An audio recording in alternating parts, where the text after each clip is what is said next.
She did not hate men. She occasionally enjoyed a one-night stand from time to time, usually never picking up the man's calls the next morning or ever afterwards. When she would feel a tinge of remorse for not returning their calls, she would steel her resolve, reminding herself of how men had been doing the same for centuries. Men were just tools to be used, nothing more, nothing less.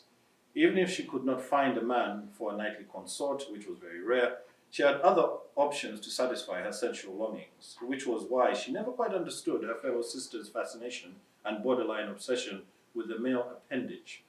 When she first laid eyes on one, an uncircumcised rod of veiny flesh plopped to the left, the experience was underwhelming. It and every other afterwards struck her as being vulnerable, easily provoked, and frankly unappealing. Why would any woman want the company of such a flaccid, capricious thing, she wondered.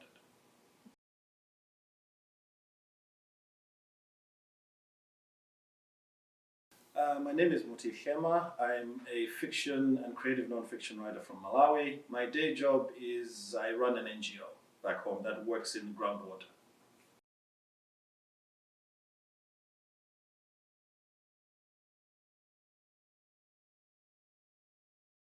Well, the best and worst thing about Malawi are the same thing, actually, because Malawi is a kind of literary desert. People don't expect anything from there.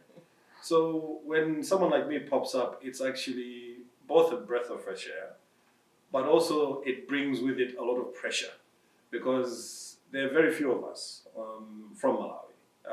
There was another writer last year who came. So there are very few of us, so there's a lot of pressure in terms of expectation, in terms of our output. And that people expect us to sort of carry the flag for the country, which is not why I started writing. I started writing because I want to tell stories. So I think that's probably the best thing about Malawi, because someone like me can just pop up when people least expect it. But then after that, there's this massive expectation that I have to carry on my shoulders, which I don't want to carry.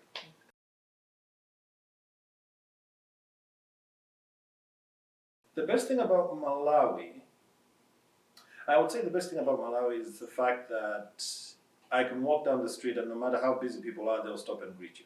It's a very simple gesture, but I think it just speaks to the spirit of Ubuntu, which is togetherness that is there in Malawi, where no matter how busy people are, no matter how challenging things are, people always find the time to say hello or to just say, how are you doing?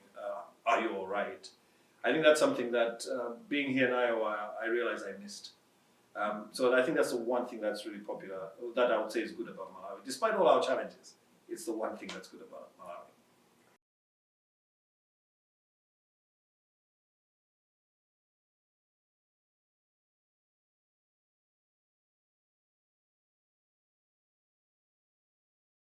I'm a civil engineer by training. I studied 5 years at the local polytechnic in my country, did civil engineering, and then I went on to do an MBA.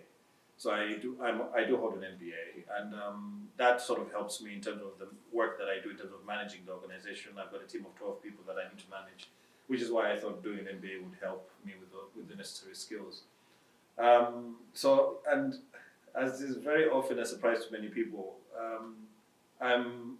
my mind is scientific, but my heart is artistic. So I always find myself, even in my current work, doing artistic things, little artistic things, like maybe animations, I write blogs. So my creative side does come out time and again, which is kind of unfair on the writing side, because my engineering side doesn't really come through as much. I sort of compartmentalize. But if I was to say what aspect of my writing is affected by my engineering background, it would probably be the fact that I'm a perfectionist. I over-edit. It takes me time to write even a single paragraph because I want it to be perfect. Most of the writers that I actually admire, and ones I've met here, have advised, just go through the first draft. Don't think, just go. For some reason, I can't do that. And I think I have the engineering to blame, because with engineering, there's one answer and you have to find it. And I think that comes out in my writing, where I'm like, I need the perfect sentence. I need the perfect opening. So that sort of stifles me, and it affects my writing in a way.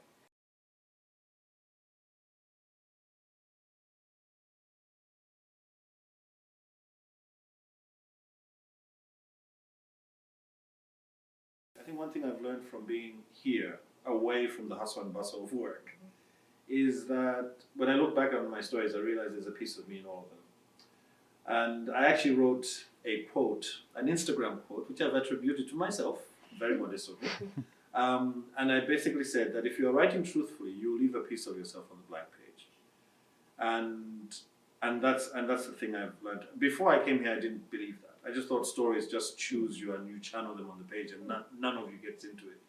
But I think the reason why you gravitate to a story is because there's a piece of you that connects with it, even if you don't realize it at the time. And now when I look at all my stories, I notice, even this one that I read, there's a piece of me in it, and I know what piece. and sometimes I look at what's on the page, and it terrifies me sometimes. Sometimes it makes me laugh, but it's a piece of me nonetheless.